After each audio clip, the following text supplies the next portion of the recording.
Hi students, my name is Brijesh Kumar Pandey. I am biology teacher. जैसे कि आप जानते हैं गुरु क्लासेस पे आज से आपकी बायोलॉजी क्लासेस स्टार्ट हो रही हैं, तो प्लीज लाइक करिए, सब्सक्राइब करिए और बेल आइकन को दबाइए। हम स्टार्ट करते हैं बायोलॉजी। अभी तक जैसे अभी आपको बायोलॉजी की ऑनलाइन क्लासेस नहीं मिल रही थी, लेकिन आज से हम लोग कंटिन्यू जो है बायोलॉजी की क्लासेस स्टार्ट करते हैं। तो आइए देखते हैं सबसे पहले व्हाट इज द बायोलॉजी, यानी बेसिक। हम किसी भी सब्जेक्ट को पढ़ते हैं या किसी भी चीज को देखते हैं तो उसके बेसिक चीजें क्या होती हैं। यानी अगर हमने देखा कि व्हाट इज द बायोलॉजी, तो हम शुरू करते हैं व्हाट इज द बायोलॉजी। जैसा कि आप सभी जानते हैं ओरिजिन ऑफ लाइफ, हम स्टार्ट करते हैं यहाँ से, यानी देखा जाए origin of earth and origin of life. और जैसा कि अभी आप लोगों ने पढ़ा है according to big bang theory, कि अर्थ का जो ओरिजिन हुआ वो सन का एक पार्ट हुआ। सन के पार्ट से आफ्टर मिलियंस ईयर से वो ओरिजिन ऑफ लाइफ, यानी फिर जो गैसेज आपकी नेचुरल गैसेज थी, 5 टाइप्स के गैस हैं, उनसे फिर आपका लाइफ का ओरिजिन हुआ। हमारा बेसिक यहाँ से लेके हम लोग आते हैं व्हाट इज द बायोलॉजी, क्योंकि बायोलॉजी आप एक एज ए सब्जेक्ट पढ़ोगे। तो जैसा हमने लिखा है what is the biology, biology is the Greek word. Greek word means कि आप लोग समझ सकते हो कि ग्रीक वर्ड होता क्या है। Greek word means Roman language, क्योंकि जितने भी रोमन लैंग्वेज, जैसा कि आप लोग जानते हैं कि ओरिजिन ऑफ साइंस, अगर हम साइंस की बात करें तो एक लाइन हम डिफिनेशन देते हैं कि what is the science. Science the practically knowledge. Just for examples, ये मार्कर आप देख रहे हो, मार्कर कई रॉ मटेरियल्स को मिला के एक सिस्टमैटिक पोजीशन में दिया, और ये कहलाता है साइंस। यानी साइंस क्या होता है कि रॉ मटेरियल्स को कई रॉ मटेरियल्स को इकट्ठा करके एक किसी भी थिंग्स को एक सिस्टमैटिक पोजीशन देता है, वही कहलाता है साइंस। तो रोमन लैंग्वेज जो है, ये ग्रीक वर्ड एक रोमन लैंग्वेज है, क्योंकि साइंस की उत्पत्ति ही रोमन से हुआ है। जैसा कि आप जानते हो, जैसे एग्जाम्पल देखें तो ये लगभग हार्ड लैंग्वेज, ग्रीक लैंग्वेज को ही हम हार्ड लैंग्वेज कहते हैं। जैसे इंग्लिश हम दो पढ़ते हैं, यूएसए एंड यूके। तो जैसे ये आपका आई है, हम इंग्लिश में इसे आई पढ़ते हैं, लेकिन रोमन लैंग्वेज में ये आपका फर्स्ट हुआ।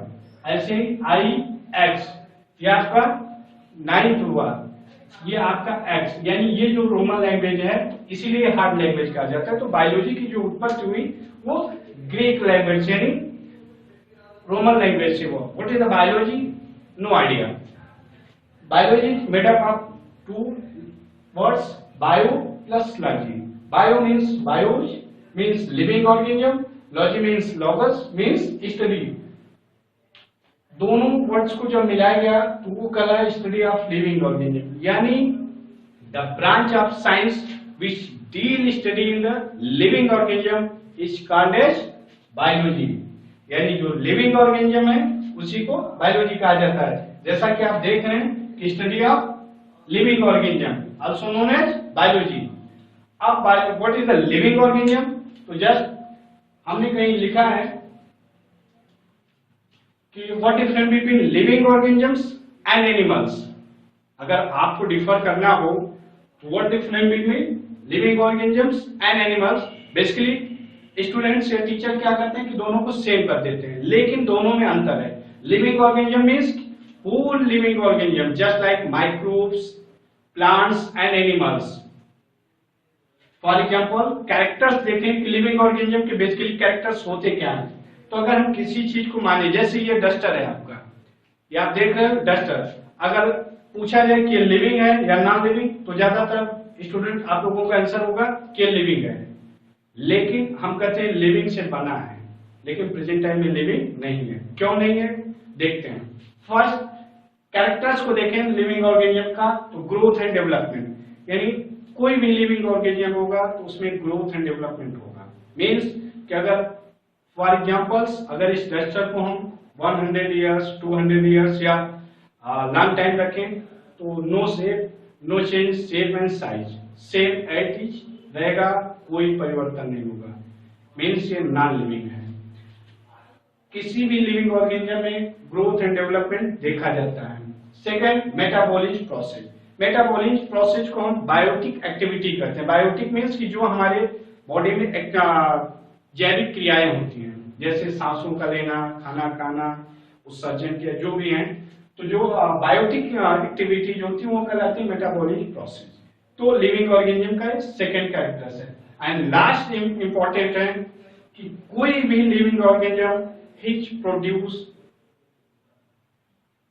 सेम ऑफ स्प्लिन, यानी अपने ही जैसे संतान को उत्पन्न करेगा, उसे कहते हैं रिप्रोडक्शन। तो लिविंग ऑर्गेनिज्म का मेन इंपॉर्टेंट कैरेक्टर्स होता है रिप्रोडक्शन, कि अगर हाथी है, एलिफेंट्स है, तो एलिफेंट्स के अपने ही जैसे बच्चे को जन्म देगा, मनुष्य है तो मनुष्य के ही बच्चे को जन्म देगा, न कि वो डाक के बच्चे को। तो ये बेसिकली ये 3 मेजर कैरेक्टर्स हैं जिस पर हम आइडेंटिफाई करते हैं कि ये लिविंग ऑर्गेनिज्म ही है। अब इसको देखें, इतनी बात समझ में आ गई कि लिविंग ऑर्गेनिज्म। अब दोनों को देखें, यहाँ जैसे हमने इसके पहले पूछा था कि what difference between living organism and animals. तो लिविंग ऑर्गेनिज्म में आपके होल लिविंग ऑर्गेनिजम्स आएंगे just like microbes, plants and animals. लेकिन एनिमल्स में आपका एनिमल्स ही आएगा, dog, cat, elephants, cow, humans, तो ये एनिमल्स में आएंगे। क्लियर? फिर आते हैं लोग, अभी तो हमने आपको डिफिनेशन दे दिया कि what is the biology, but अभी भी हमने ये देखा कि ये बहुत पुराना ब्रांच है, यानी ओल्ड ब्रांच होने के साथ साथ, लेकिन अभी सारी चीजें अधूरी रह गई। अब बायोलॉजी को डिस्कवर किसने किया, यानी डिस्कवरी ऑफ बायोलॉजी। तो discovery of biology by Aristotle, यानी Aristotle is also known as father of biology. Aristotle is the great philosopher, scientist. Aristotle also known as अरस्तु, हिंदी में इन्हें अरस्तु कहा जाता है। जैसे अभी आप क्लास 10 की हम बात करते हैं, हमने भी पढ़ा था क्लास 10 में सोशियोलॉजी, यानी अब तो सोशियोलॉजी हट के एसएसटी हो गया, तो आप एसएसटी के एक पार्ट्स में पढ़ेंगे सोशियोलॉजी, समाज। तो अरस्तु का एक डिफिनेशन जब आप क्लास 10 से शुरू करते हैं और देन डॉक्टर ऑफ फिलोसफी यानी पीएचडी तक जाएंगे, तो उनका एक डिफिनेशन बहुत फेमस है कि वह मनुष्य पूछहीन पशु के समान है जो अपने परिवार और समाज से बेहतर रहता है। ये इनका डिफिनेशन यानी परिभाषा आज भी चल रहा है, आगे भी चलता रहेगा। यानी इसी बात पर हम कहते हैं कि ये साइंटिस्ट होने के साथ साथ फिलोसोफर भी थे। तो सबसे पहले बायोलॉजी की नींव एरिस्टोटल ने ही रखा। एरिस्टोटल को अरस्तु भी कहा जाता है। Who is the father of biology, ये आईएएस का क्वेश्चन 1 नंबर में आता है, लेकिन ये आईएएस का क्वेश्चन है। बेसिकली कोई बता नहीं पाता कि उनका दूसरा नाम क्या है। हम इनकी बात करें तो बायोलॉजी की जो उत्पत्ति हुई यानी ओरिजिन हुई वो 384 टू 322 बीसी। यहां देखें बीसी, तो आपका यही मानना होगा कि ईसा मसीह के जन्म के पहले, जो अभी आप लोगों को पढ़ाया गया होगा, यही पढ़ाया जाता है कि ईसा मसीह के जन्म यानी जब उनका जन्म हुआ तो सेंचुरी। गलत। बीसी मीन्स होता है बिहाइंड सेंचुरी, यानी शताब्दी, सेंचुरी शुरू होने से पहले, शताब्दी शुरू होने से पहले। इसीलिए इसे हमने अपोजिट नंबर में लिखा है कि यहां से ये अपोजिट जाएगा। जैसे अभी क्या है कि 22, यानी ये बैक साइड में आ रहा है, तो ये कल आया बीसी। यानी इतनी बात समझ में आ गई कि जो ओरिजिन ऑफ बायोलॉजी या बायोलॉजी की जो नींव रखी गई वो लगभग इस बीच में रखा गया, और ये टाइम है एरिस्टोटल का। यानी एरिस्टोटल इस दौरान, अब उनका जन्म कब हुआ और कब मृत्यु हुई ये पूरा इसी में है। एरिस्टोटल को फादर ऑफ बायोलॉजी कहा जाता है। यानी Aristotle is also known as father of biology.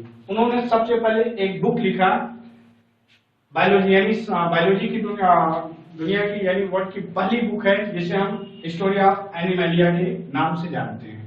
लगभग 500 लिविंग ऑर्गेनिज्म को उन्होंने इसमें एक्सप्लेन किया है। यहाँ एक चीज और आप हम लोग देख लेते हैं कि what difference between study and explain.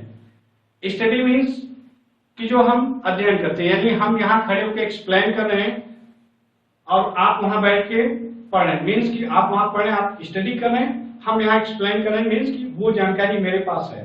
तो उन्होंने क्या किया कि 500 लिविंग ऑर्गेनिज्म का उन्होंने एक्सप्लेन किया।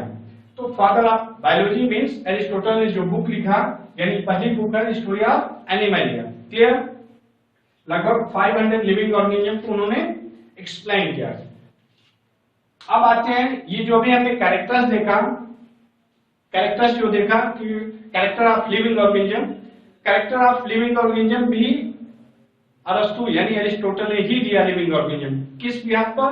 According to morphology, cellular structures and mode of nutrition, यानी उन्होंने लिविंग ऑर्गेनिज्म को 2 पार्ट्स में डिवाइड कर दिया। अगर देखा जाए तो यहाँ बायोलॉजी लिख के जो लिखे हैं, यहाँ देख लें लिविंग ऑर्गेनिज्म। तो लिविंग ऑर्गेनिज्म को उन्होंने 2 पार्ट्स में डिवाइड किया, यानी बॉटनी एंड जूलॉजी।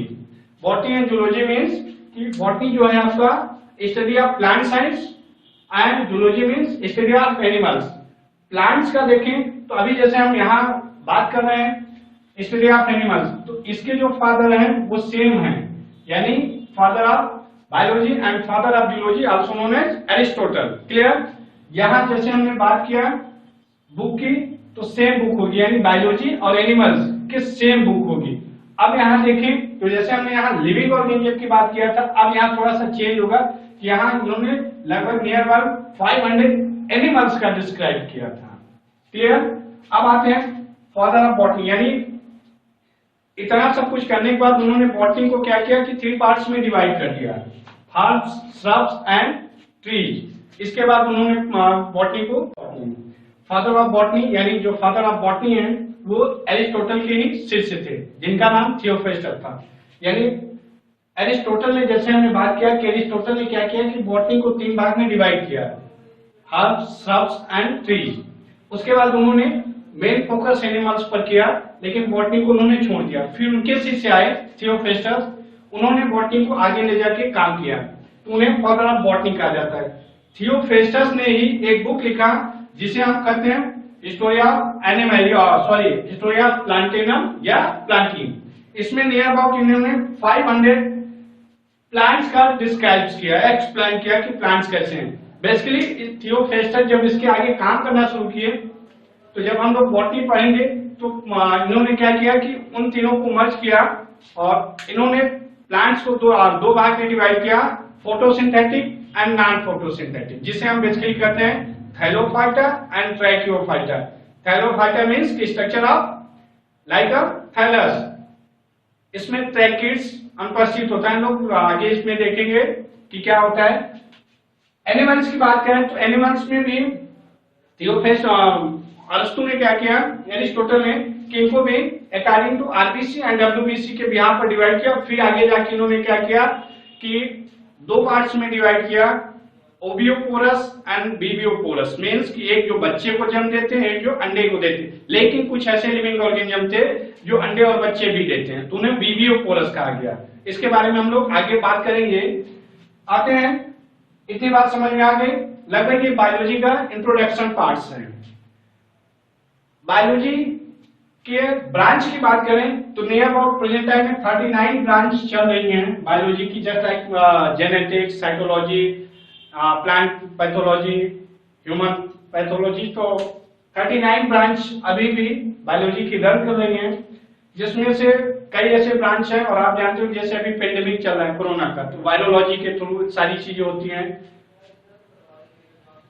आते हैं थोड़ा सा इन सब से हट के हम बात करते हैं। आप देखे होंगे कि हमने कहीं कहीं अंडरलाइन किया है, ये हम लोग साइंस की बात कर रहे हैं। बायोलॉजी के इंट्रोडक्शन पार्ट्स में बस इतना ही हम आपसे बोलेंगे, लेकिन साइंस की बात करें तो साइंस के कुछ रूल्स एंड रेगुलेशंस होते हैं, यानी according to international science academy या इंडियन साइंस के जो भी एकेडमिक्स हैं, उसमें कुछ रूल्स होते हैं। रूल्स को देखें तो आप देखे होंगे, जैसे मैं यहाँ साइंटिफिक नेम लिखा हूं, उसके नीचे अंडरलाइन किया हूं। क्यों? ये आपके लिए गृह कार्य है, यानी होमवर्क है। आप लोग बताइए कि साइंस के क्या क्या रूल्स हो सकते हैं। तो आज की क्लास बस यहीं थी। Thank you.